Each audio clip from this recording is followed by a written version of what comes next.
Marching away from the classroom and a day's pay, teachers in Birmingham sent their message to Education Secretary Michael Gove about wages, pensions and working conditions.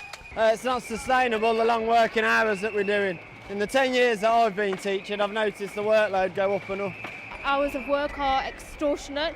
I think there's, the workload that we are receiving at the moment is more than ever before. What pupils are going to get is people not able to perform their tasks because they physically can't do it, and that's why I'm protesting.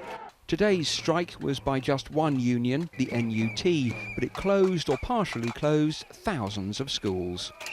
The NUT say action like this is a last resort, but that negotiations are getting them nowhere. For families like the Cutts on the outskirts of the city, it meant children missing school and parents missing work. I do have sympathy for the teachers. I think they do a great job, but I think going on strike, it impacts on many thousands of parents up and down the country.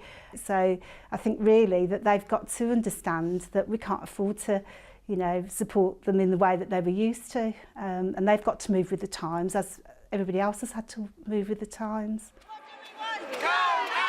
There were rallies in other cities too, like London and Bristol, and with schools across England and Wales affected, this response from the government. I don't understand why the NUT are persisting with this. It does not seem sensible to take industrial action and to disturb schools and the education of children across the country when we actually have this productive programme of talks. But back in Birmingham, one of the union leaders accused the government of failing to listen and had this warning. There is a crisis of demoralisation, and it will lead to a crisis of teacher shortage unless some action is taken. The NUT say the numbers speak for themselves and that within just 5 years of qualifying, 40% of new teachers are now quitting the profession. Peter Lane, 5 News.